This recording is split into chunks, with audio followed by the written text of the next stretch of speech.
Sebelum melanjutkan, jangan lupa subscribe dulu, terima kasih. Bab 35, aku juga mampu membelimu. Seng Xiao melirik Mu Qi dari sudut matanya namun tidak berkata apa-apa lagi, sementara dia dengan cepat melahap esnya dan berkata, aku akan kembali ke kamarku. Anak itu, apakah dia sudah kenyang? Su Zipei sama sekali tidak menyadari suasana yang tidak biasa di antara mereka dan hanya memperhatikan saat Mu Qi bergegas ke atas. Lagi pula, dia tidak ingin Su Zipei melihat wajahnya tersipu dan menimbulkan kecurigaan. Tuan Muda Seng, tolong jangan pedulikan dia. Dia terluka di sekolah hari ini, Su Zipei menjelaskan. Kesal. Mata Seng Xiao langsung menjadi gelap. Su Zipei menurunkan busur dan sumpitnya saat mendengar pertanyaan itu, dan memberitahu Seng Xiao tentang bagaimana papamu mempermalukan Mu Qi di sekolah. Kakak iparku yang biadab itu bahkan menuduhnya membunuh neneknya, begitu saja. Tetap saja, bahkan jika hari ini hanya gurunya, siapa yang bisa yakin bahwa dia tidak akan memberitahu seluruh dunia hanya untuk melindungi Mu Tangsui. Pada akhirnya, Qi tidak akan sanggup menanggung pukulan seperti itu. Lalu, apa yang akan dipikirkan orang lain? Apakah dia harus dicap sebagai pembunuh di usianya yang masih muda? Sementara itu, Mu Qi telah bersembunyi di tangga menuju lantai 2 dan mendengarkan percakapan mereka. Dia merasa hancur ketika mengingat betapa konyolnya ayahnya di sekolah dan setiap tuduhan kerasnya. Akan tetapi, Seng Xiao tidak mengatakan apapun tentang semua itu, dan hanya mengirim pesan kepada Mu Qi saat Su Zipei membereskan meja setelah makan malam. Tempat yang sama, waktu yang sama. Kenakan lebih banyak lapisan. Mu Qi menyeka air matanya setelah membacanya dan segera kembali ke kamarnya, berganti pakaian yang sangat hangat. Lagi pula, bagaimana jika Xiao Xiao membawanya ke pantai lagi? Malam sudah larut setelah Su Zipei kembali ke kamarnya, Mu Qi menyelinap keluar rumah dengan langkah ringan lalu berlari cepat seakan-akan sedang berlari 100 meter ke tempat Seng Xiao berada.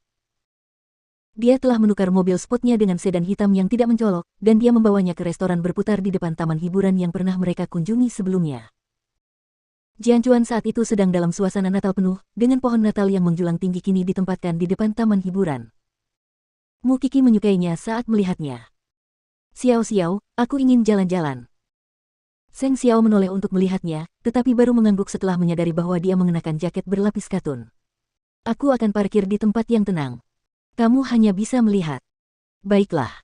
Sebenarnya, Mu Qi sudah puas dengan itu. Saat Seng Xiao melaju mendekati pohon Natal yang berkedip-kedip, Mu Qi cepat-cepat mengeluarkan telepon genggamnya dari belakang dan mengambil gambar. Xiao Xiao, lihat.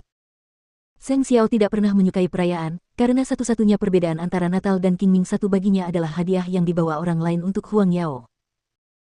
Meski begitu, dia tidak berkata apa-apa saat melihat betapa Mu Qi menikmati keceriaan pesta. Sebaliknya, dia menuntunnya pergi, langsung menuju salah satu tongkang di taman hiburan. Mereka sendirian di perahu yang mengapung di atas sungai. Meskipun Mu Qi berpura-pura menikmati pemandangan malam di sekeliling mereka, perhatiannya sebenarnya sepenuhnya tertuju pada Seng Xiao.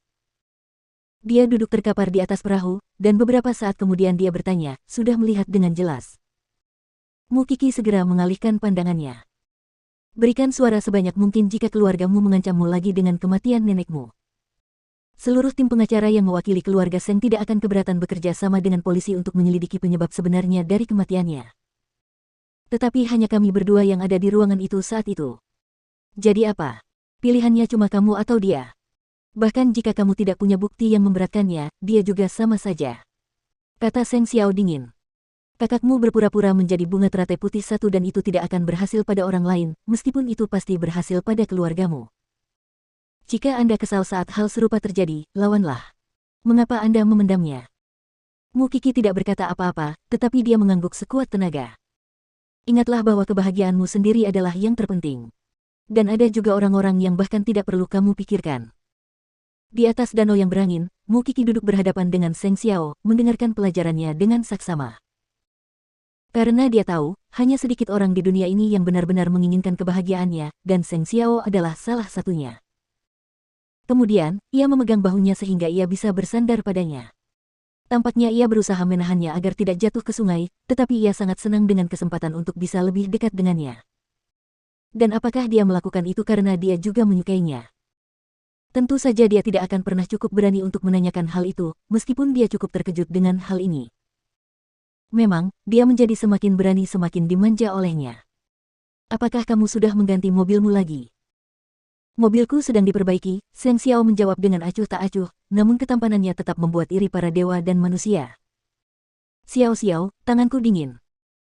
Seng Xiao tidak berkata apa-apa, meskipun dia mengeluarkan sepasang sarung tangan Natal merah dari sakunya dan melemparkannya padanya.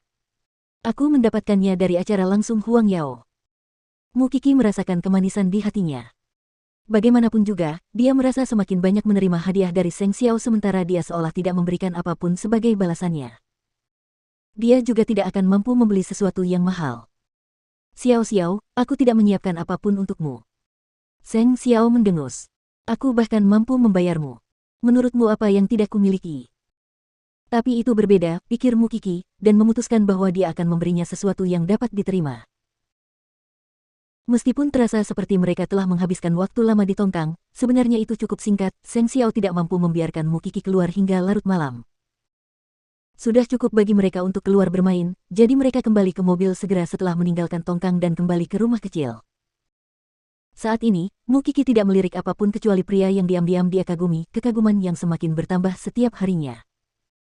Tak lama kemudian, mereka sampai di rumah kecil itu dan Mu Qi dengan berat hati turun dari mobil, lalu perlahan menyelinap masuk ke kamarnya. Seng Xiao tetap di lantai bawah dan hanya pergi ketika lampu di kamarnya padam. Namun, ketika ia sampai di rumah dan hendak turun dari mobilnya, beberapa alat tulis dan sebuah buku catatan yang berserakan di kursi penumpang menarik perhatiannya. Pasti terjatuh saat Mu Qi mengeluarkan ponselnya tadi. Seng Xiao membereskan semua barangnya dan menaruhnya di atas meja di kamarnya. Ia pergi untuk mencuci muka, lalu kembali, membungkus dirinya dengan handuk mandi dan mengambil buku catatan berwarna coklat itu. Si kecil sebenarnya punya buku harian. Sambil mengangkatnya, Seng Xiao berbaring di tempat tidurnya dan menyalakan lampu tidurnya. Awalnya, dia pikir dia tidak perlu membacanya karena setiap pikiran kecil Mu Qi pada dasarnya tertulis di wajahnya. Namun, entah mengapa, Seng Xiao berpikir bahwa pasti ada beberapa konten yang menarik baginya.